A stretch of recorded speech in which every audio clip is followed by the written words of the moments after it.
Most people still think AI lives inside a chat box. You type a question, you get an answer, you close the tab. That world is already ending.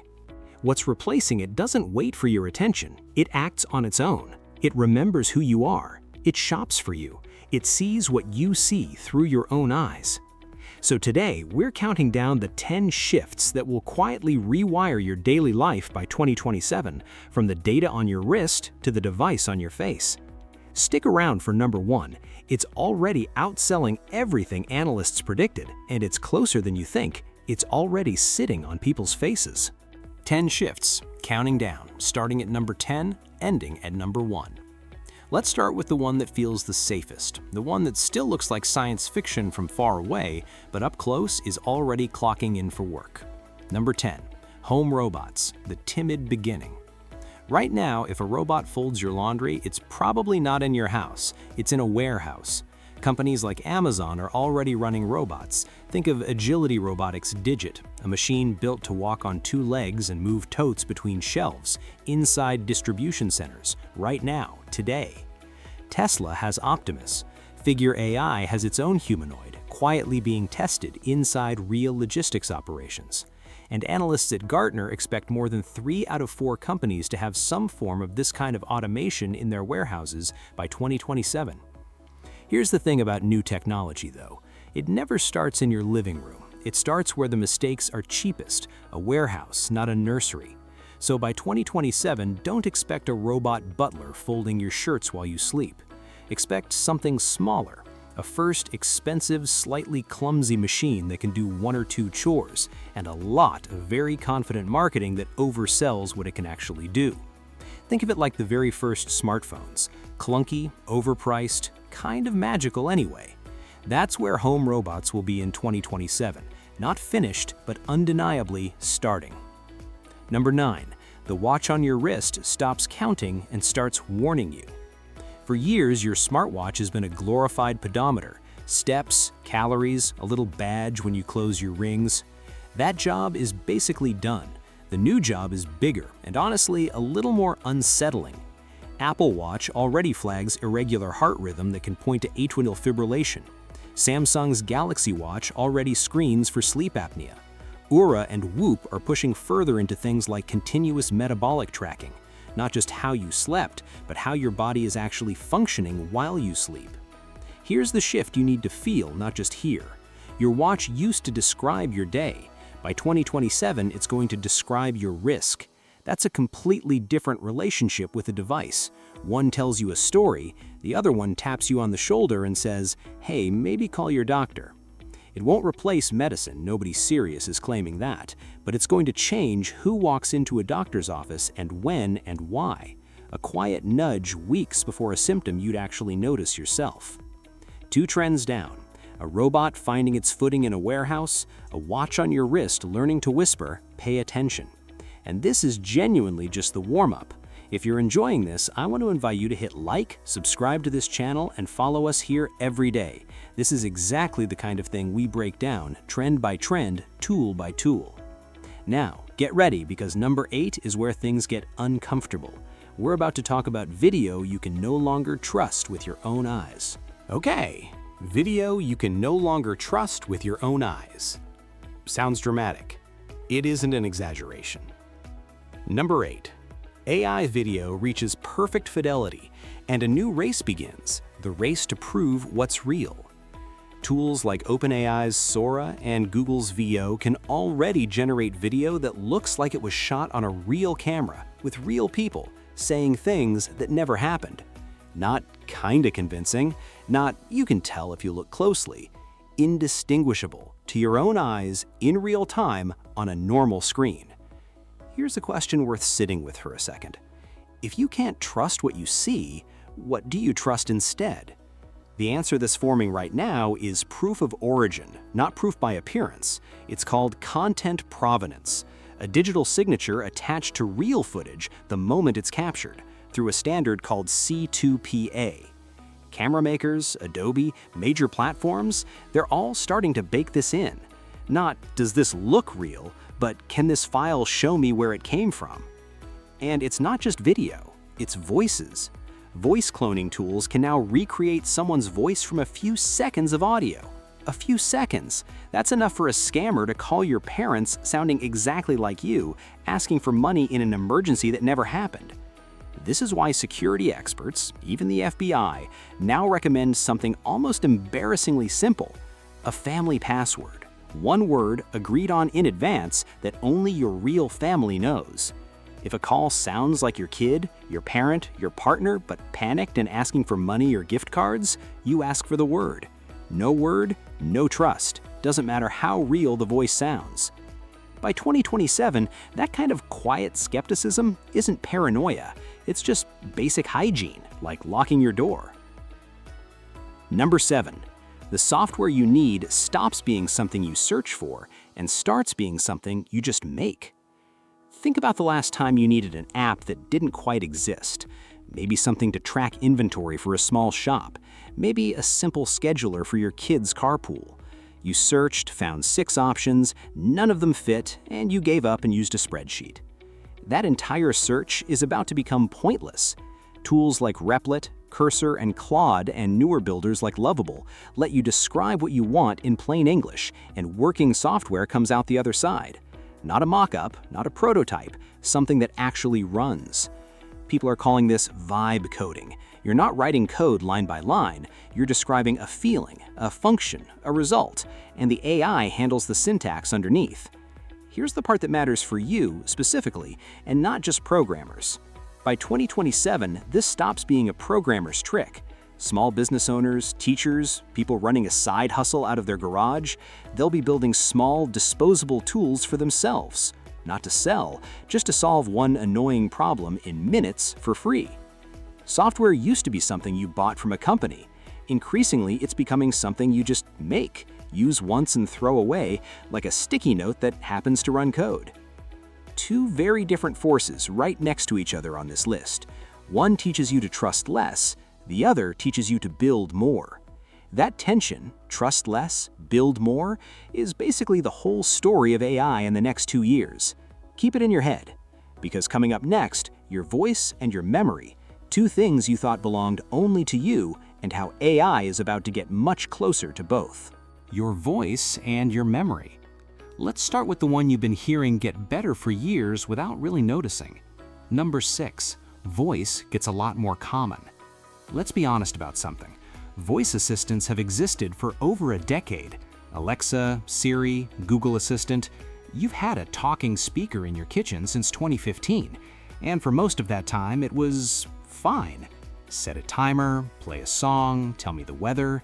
Useful but shallow, a tool for 5 very specific jobs and nothing else. What's changing by 2027 isn't that voice becomes new, it's that voice stops feeling like a command line and starts feeling like an actual conversation. Tools like ChatGPT's advanced voice mode and Google's Gemini Live can now hold a real back and forth. You can interrupt them mid-sentence, they pick up your tone, they remember what you said 2 minutes ago in the same conversation without you repeating yourself. Amazon has rebuilt Alexa from the ground up into Alexa Plus, aiming for that same kind of fluid, natural back and forth instead of rigid commands. Here's the honest, grounded prediction though, no hype. Voice is not going to replace your keyboard. It's not going to replace your screen. If you're writing an email that matters, comparing 2 spreadsheets or reading something carefully, you're still going to use your eyes and hands. That hasn't changed in 20 years of people predicting voice would take over, and it's not going to change now. What voice is actually going to own is the moments your hands and eyes are already busy, driving, cooking, walking the dog with your smart glasses on. Remember those? We'll get back to them. Folding laundry while you ask a question out loud instead of typing it one-handed on a cracked phone screen. Think of voice less like a new front door and more like a side door that finally got fixed. It was always there, it just used to stick, and now it swings open easily. And there's a quieter shift hiding inside this one. People who never felt comfortable with computers, some older folks, some people who just never took to typing, are walking through that voice side door in huge numbers. Not because they learned to use a computer, because the computer finally learned to just talk like a person. Number 5, and this one, if you ask me, is the quiet giant of this entire list. Real memory. Think about every AI conversation you've had up until recently. Every single time you were meeting a stranger, you'd explain your job again, repaste your project details again, remind it that you're vegetarian or that you live in Denver or that your daughter's name is Maya and she's allergic to peanuts.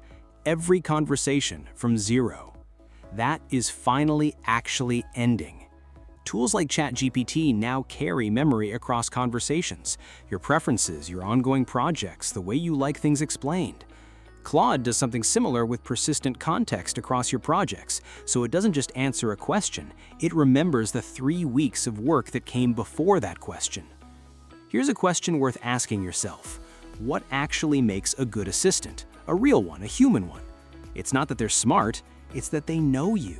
They remember you take your coffee black. They remember you hate being micromanaged. They remember what you were stressed about last Tuesday without you bringing it up again.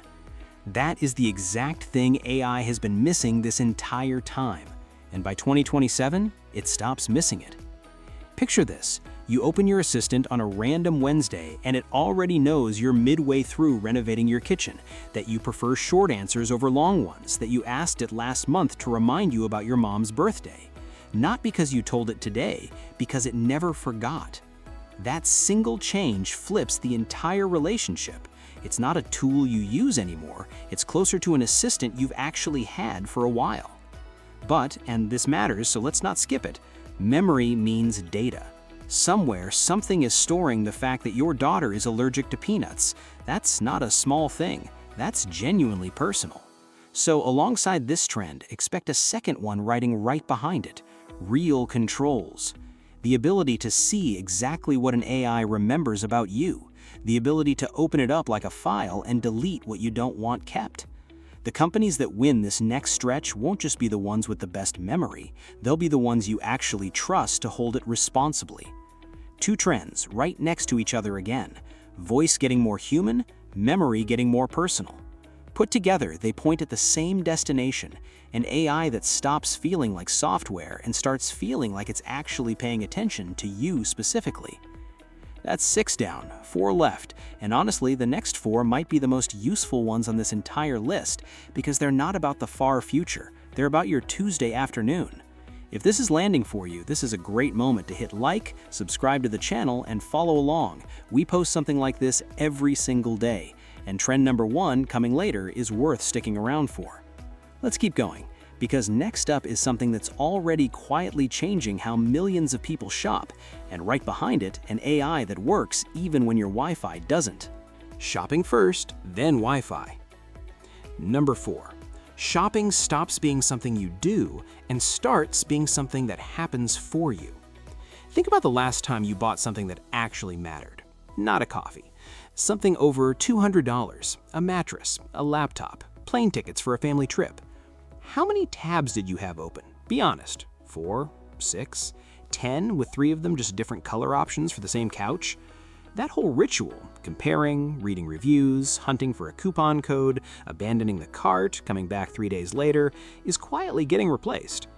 Amazon renamed its shopping assistant, Rufus, into something bigger called Alexa for Shopping, built to not just recommend things, but actually complete the purchase. Google folded its entire shopping graph, the database behind every product search it runs, directly into search and into the Gemini app, so it can compare and track prices for you in real time. OpenAI added checkout directly inside ChatGPT, working with retailers like Etsy and Shopify, so the conversation where you ask for a gift idea is the same conversation where you actually buy it. Perplexity built an entire shopping assistant that compares options side by side and can complete the purchase on your behalf. Here's the shift underneath all of that. You used to be the shopper. Increasingly, by 2027, you're the person who approves what the shopper already found. Picture it like this. Imagine a friend who knows your size, your budget, your taste, and your last 3 purchases, and who's willing to spend 2 hours comparing 11 options so you don't have to. That used to be a luxury only wealthy people could pay a real assistant to do. By 2027, it's sitting inside an app on your phone for free. Now, before this sounds too clean, there's a real question worth asking. If an AI is choosing what to show you, who's paying to be shown first? That's not a small detail, That's the whole next fight in retail.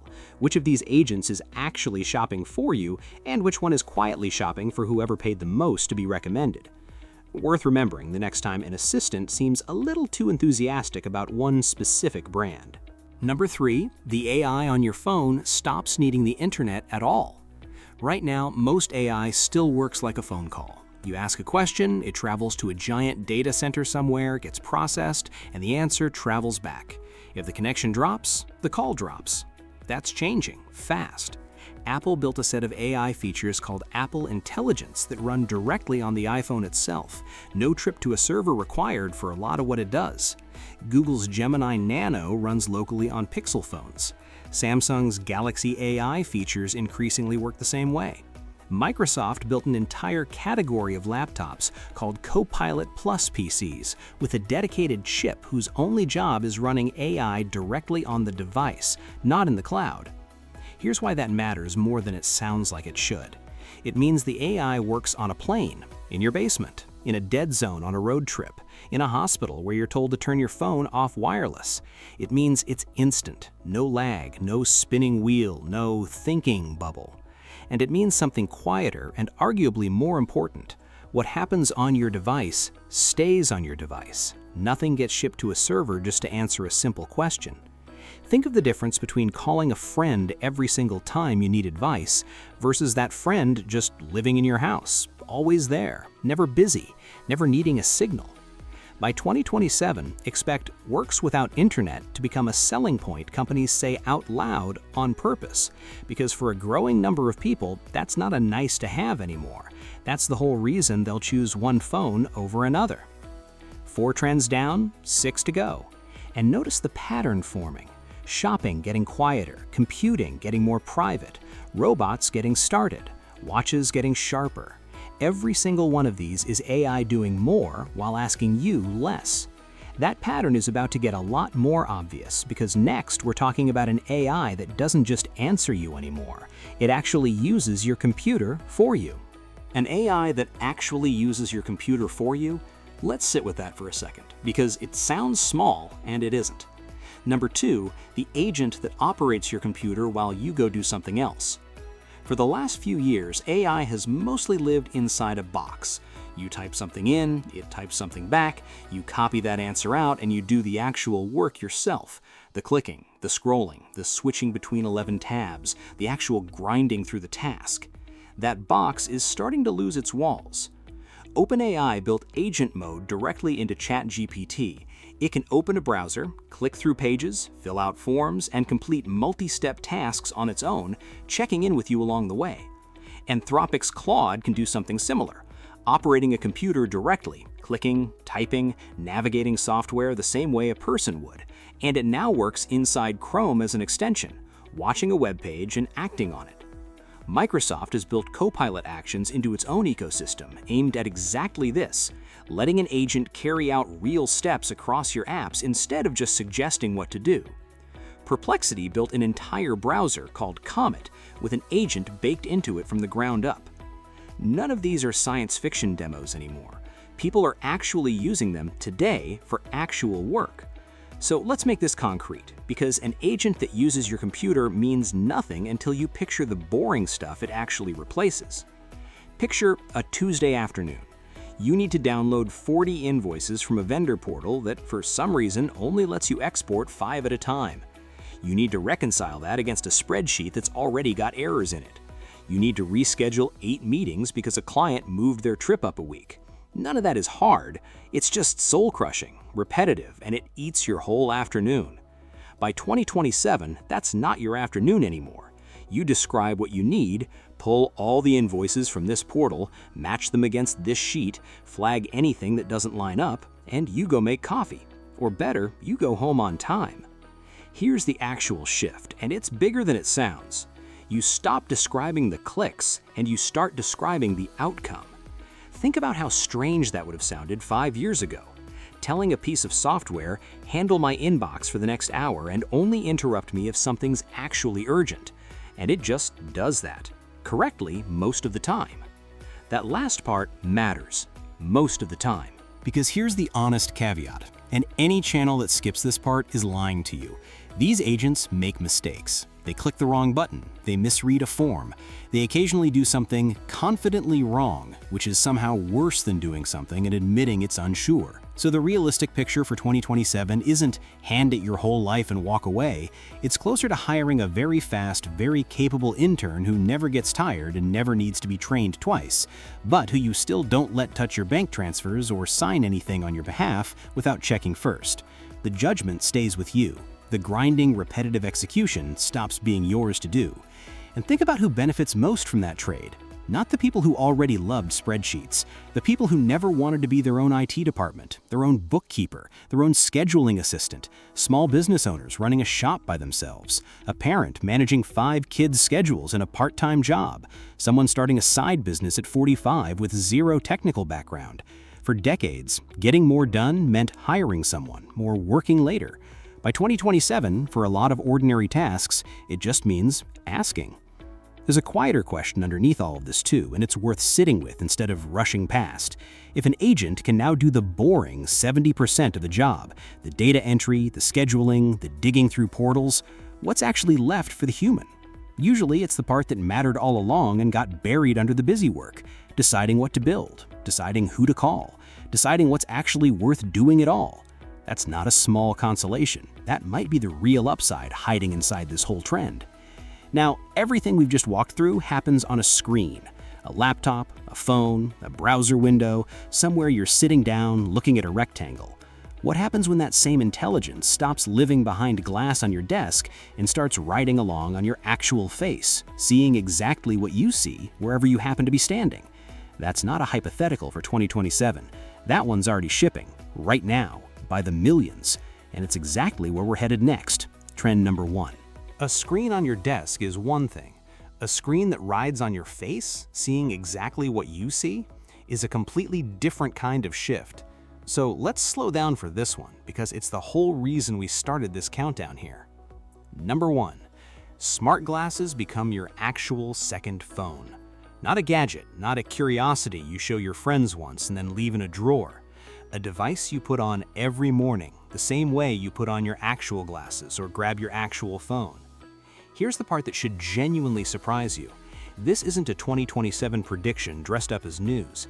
It's already happening, right now, faster than almost anyone in the industry expected. The smart glasses category grew by 233% in revenue over the past year. Meta, through its partnership with Ray-Ban's parent company Essilorlux, has sold more than 7 million units, and together they command something like 69% of the entire market. Meta didn't stop there.